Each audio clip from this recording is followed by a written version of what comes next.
Hello everybody, I am Tom and you are watching my breakdown for DevStream number 137 for Warframe. I'm quite a bit late for this, unfortunately. The DevStream was 4 days ago from this point, I think. I missed it because I was sick, and 2, I for some reason just didn't see it in my subscription box, so I don't know what was going on with that. But in any case, I found it, and then I was like, hey, I should do a video on this. So first things first, we have a new Warframe they went over, which is Protea. She's coming sometime this year, and she's kind of gadget-themed. They showed off her 4, which is like a rewind time. You kind of go forward, do a bunch of stuff, and then you kind of rewind back to your original position, a la like Prince of Persia. Very similar to the way that Prince of Persia Sands of Time worked, actually. They showed off Gara's deluxe skin, or at the very least concept art for Gara's deluxe skin. They haven't actually modeled it yet, but they had the concept art up. They talked about various buffs and things they're going to do for visual upgrades, and the idea of breeding and things like that for pets. They were talking about breeding down, like the idea of your dogs hate Grineer, so they're particularly aggressive against Grineer and things like that. You can kind of breed that down into newer generations of dogs. He also said that it was going to be specific, so you can actually choose what traits you want to breed down. It's not like a randomized thing, which is nice. It's always good when you get rid of levels of randomness in Warframe, because the drop rates and things are kind of the randomness that are there. You don't want to add too many on top of that. Series 3 of Nightwave is coming. It's going to be called Glassmaker. Has something to do with a murder mystery type theme, apparently. Also, apparently nothing to do with Gara. Because they were talking about Gara's deluxe skin, and then they talked about Glassmaker, and they were scared people would associate the two, and apparently they're not. We're going to get skins for kit guns, so you'll be able to take your kit gun and put a skin on it so it actually looks good, because the Catch Moon is amazing. My favourite secondary, but my god, is it an ugly gun. So I'm really happy about that. They're creating a new simulacrum. It's going to be in addition to the original one, but it's looking nice. I'll have footage of it right now. It looks quite good because there's no holes for enemies to fall off, which is fantastic. That's probably the biggest problem with the simulacrum, is the fact that enemies fall off it. So you often don't get like the best testing arena, because if you use a Warframe like Banshee, for instance, and use her 1, you'll blow all the enemies off the edge of the stage. And you've done like no damage to them, and in a general sense, that's going to be a useless test. Like, it doesn't really show you a real world advantage when you're blowing people off the edge of a map, because that doesn't happen that often in most tile sets. They showed off Nova Deluxe skin. That actually looks really, really good. I love the helmet on that. It looks fantastic. Again, I'll have that up now, just kind of showing as it goes through. They've done some Titania changes. I won't bother showing these. They did show them, but honestly, it's not that exciting. But her 1, you can now self-cast that by holding the 1, rather than the really clunky method they used to have where you had to stare at the ground and cast it. Her 2 is now selectable rather than random. This is like a fantastic change. I'm just really hoping that they tweak the actual effects of the debuffs, because as it stands, they're not amazing. Like, there's probably like 1 or 2 of them that's actually worth doing, and even there's like 1 of them that's worth doing, the rest are kind of eh. So I hope that they kind of get buffed along with that, but we'll see. And her 3 no longer makes things float off into space. So if you cast your light on someone and make them into like the lantern, they'll be tethered to where you actually cast it on them, which will actually make it useful, because before that it was pointless. Because you're making a lure, you're turning an enemy into a lure. That's the point of that ability, so that other enemies get dragged towards it. What used to happen is it'll float away. So it'd flow out of the range, so nothing would get attracted to it. So it's just this floating enemy that just leaves, which is really, really annoying. Particularly when you're trying to create, like, you're trying to create a lure, which means you want it in a specific spot. So this is a fantastic change. Nothing bad about that whatsoever. They also went over a new Corpus tile set. I will be showing that probably already up on the screen. It's the sort of Corpus ship. They're decommissioning all the old ship tile sets and putting in the new tile sets. And this is leading up to, I believe, when they put Corpus into Railjack. Excuse me. When they're putting Corpus into Railjack is what they're up for. And they're kind of gearing up towards that. And they went over some Lich changes, which are active in the game, like, as of now, I believe.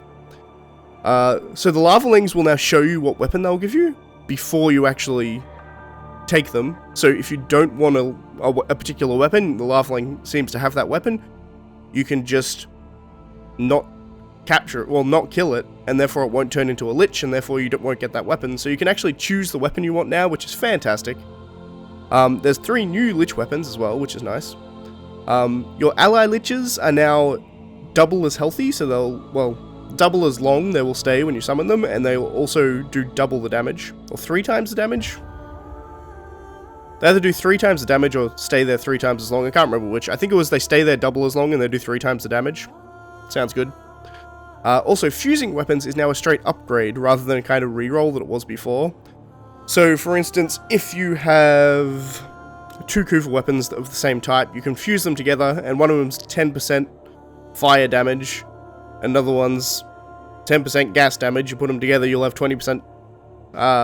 Sorry, another one is viral damage. You'll have they'll add together. The percentages will add together, and the elements will add together to give you the new weapon, which is quite good. So it's going to be a straight upgrade every time, rather than having to kind of, again, taking out a level of randomness, which is quite good. Also, they showed some real-time shadows, which look fantastic. Particularly, it was in the Plains of Eidolon it was showed off. I don't know whether... I assume that's going to be going everywhere, but it was probably just most notable in the Plains of Eidolon, so they showed it there. And they looked really, really good. They also had a discussion about enemy tankiness. And I had some interesting problems with this. First, they talked about Railjack enemies. Railjack enemies, for those who've played Railjack, you know that the enemies there are far more tanky for the same level of enemy that you would find somewhere else. And the reasoning for this was there's less of them, so they made them harder to kill. Which... that's just dumb. One, the whole point of Warframe, it's a horde killing game, right? Your answer to that should be just have more enemies in Railjack. But ignoring that fact, there aren't less enemies in Railjack because the normal spawn rates on an average mission is so shit that that's about the same amount of enemies you get anyway. Like, a normal spawn rate on a normal mission is about the same as what you get on Railjack, and they think Railjack is like a small amount of enemies, which it is, to be fair, but that's what a normal mission is like. It just shows that they don't quite understand how shit the fucking spawn rate is in regular missions, and it's just annoying.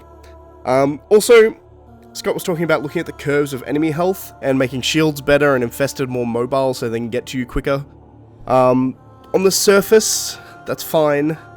But what I'm very worried about is the fact they're just going to make all the enemies tankier, and that's not a good thing. As it currently stands, high-level Grineer are too powerful. And I said, well, not too powerful, they're too tanky, alright? Unless you are getting rid of all of their armor with corrosive projection, in which case they're fine. They scale perfectly. The problem with this current scaling is that armor scales too heavily. I would be alright with them buffing shields and the sort of mobility of infested. That's fine, in theory. They could go overboard with that, most definitely, but I have confidence they probably won't. But they were also talking about the way that he doesn't like the fact that you can bypass shields and directly attack health damage. I'm really terrified that they're going to do something stupid, like nerf corrosive protection, or even get rid of corrosive protection. Because, I mean, 4 corrosive protections straight up gets rid of armor. It 100% strips armor, so none of the enemies have armor. That is required for a lot of really high-level Grineer content, and I don't know, the balancing of enemy tankiness is off, I give them that, but I'm really scared about the way they're going to change it, and they're just going to make everything as tanky as Grineer is, which would be bad. But at the same time, I don't want them to completely nerf Grineer as well, which is also a possibility they may... Whatever, we'll see. I'll give them the benefit of the doubt for now, but it worries me. Just from previous ways that they tend to rework things when they think there's a problem with, like, enemy scaling, they often fuck it up. So my hope is that they don't, and I will give them the benefit of the doubt until I actually see what changes they make. And I may make a rant video in the future when they do change it, and inevitably they'll change it, not to my liking. But, you know, that's just Warframe YouTubers at this point, we just complain about all sorts of shit. In any case, that's going to be it for this video. That was pretty much everything. I will hopefully have shown the correct things for the correct things I was talking about, so there should be reference footage there, where appropriate. But anyway, that's going to be it for today, so thanks for watching. If you like the video, please leave a like. If you're not subscribed, please consider subscribing. As always, thanks for watching, and I shall see you next time. Bye, guys.